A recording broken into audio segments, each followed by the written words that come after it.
yung kalakasan ng kanilang mga manlalaro.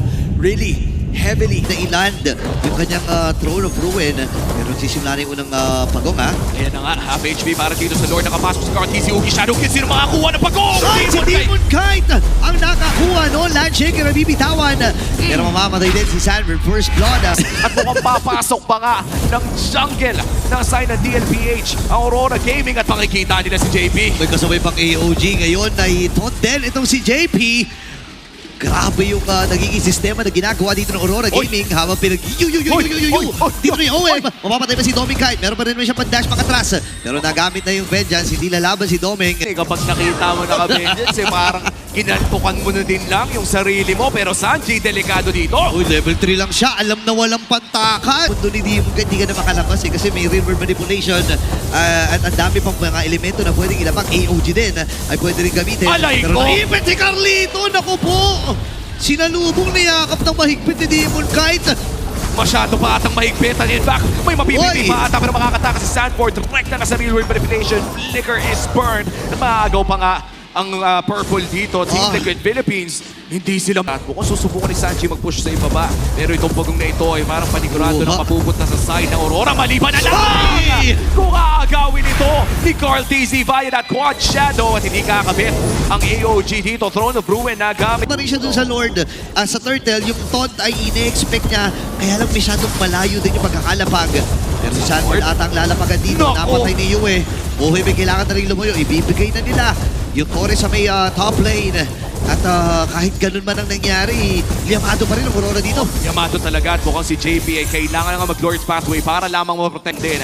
Available ang flicker ng Alice at nakita na natin kung ano kaya niyang gawin kanina sa game number 2. Okay, kalahati na yung buhay ng Lord na ito. Si Cartesi, alam na ni Light kung saan manggagaling. Sasaluhin na nga tayo Quad Shadow. Nagamit na rin Revitalize. Habang sa may gilid na bahagi, Brilliance naman ay nabitawan na rin ni Sanji. Kaya naman din si Sanford ay abante. Sabi ni Edward, turn na lang kaya natin. Patay pa natin si Sanford! Pero nakatakas si Chan. River Manipulation na gamit din dito ni Yue. Kaya naman si Shadow Pila nabitawan na rin. Ohim ngayon ay mamamatay pa ata. Pero niyoyoyo niya ito si Demon Kite. Nakakuha na rin ang kill itong si Dom. Yung naging response si Owe ay naging napakaganda din. Pero ito, Lord, 50-50 ito! Yan na si Demon Kite na nagwagi. Sayang binin yung damage dito ni Carl. Kaya lang ang problema ay si Light ay pumasok na rin dun sa may bandang harapan. Sanji with the burst. Nagamit na rin yung kanyang brilliance. Mamamaalam si Daddy JP. Si Edwin napatay din.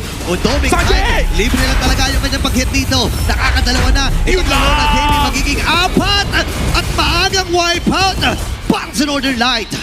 Hinahanap nila yung angulo kung saan pwede nilang mahuli si Demon Kite. Kailangan may mag-check push. Si Light ay tumitingin-tingin na. Umaaligid sa Kedli. Nandoon with the concealed play. Hinahanap nila si Sanford pero si Carl ang nakita nila. Ang ganda ng hawak nila kay Carl dito. Nagamit na rin yung Glorious Pathway. Ang baba ng buhay ni Carl. Kailangan niya mag-regenerate. Light dito nagamit yung kanyang Revitalize. Pero wala pa rin silang ideya kung nasaan si Sanji. Nagamit ng pagkakataon. Nakita na. Mapapabrillas din siya. Pwedeng abangan dito ni Edward. Napatalo na nga rin. May breaker pa rin naman siya na available. Pero si Orvin nagamit na yung kanyang Vengeance.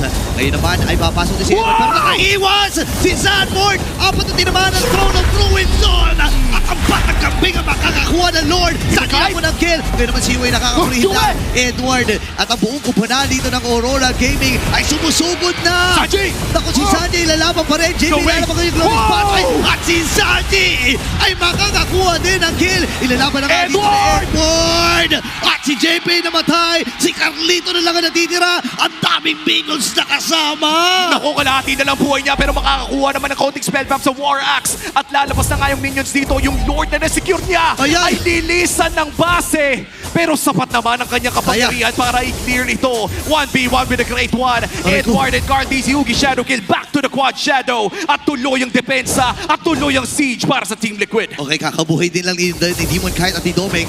Lalaban pa rin dito si Cartesi. May mga stickers papitan. Doon sa Lord kanina ay nakuha niya pa. So kailangan matahan na siya lang siya dito ng Aurora. Kailangan niya mahanap si Yue. Nagpapahanap na si Yue. Sa totoo lang, humaharap itong mage na ito. Hindi lang halata sa kanyang score dahil 7-0 and 10. A perfect game para dito kay Yue on his eve. Uy, ito kang hinahawakan ng ang Lord. Uy, jojompagin na nga ata nila nito. Wait lang, lalim ata nila ito. Tumama yung Shot Shadow. Ngayon naman si Demon Kite, kinuha na ng mabilisan. yung Lord na ito, AOG, nagamit din. Pero sabi dito ng CLB, sige, bigyan kaya natin si Edward. Kaya lang napakamunan talaga, papasok na Ay! yung Throne of Ruins. Kaya lang naipit ata siya doon sa pader. River Manipulation, nabitawan na rin. Ayun! Yung mapapatay! Si Carl TZ at ang Aurora Gaming ay ready na rin para Lord! sugurin ang mga member dito ng CL. Mamamatay dito si JP. Ngayon si OM ay hinahabol. Kailangan niya lumayo. Saan pa niya mamamatay? Si Sanji at si OM na lang ang natitira. Ang baba ng buhay ni Demon kahit dito. Kaya papatayin dito ni Sanji. May tonto naman na bibitawan. No way! Kaya nagamit niya Lord. Ay nasa may bandang gitna. Pero mamamatay na rin natin dito si OM. May wipe out na mangyayari. Aurora Gaming. Tuloy-tuloy ang pagkatok. May kasama na silang Lord. At match point na sila. Isang panalo na lang ang kailangan ng Aurora Gaming. Unti-unti nang nasusulat ang pangalan nila sa ticket patungong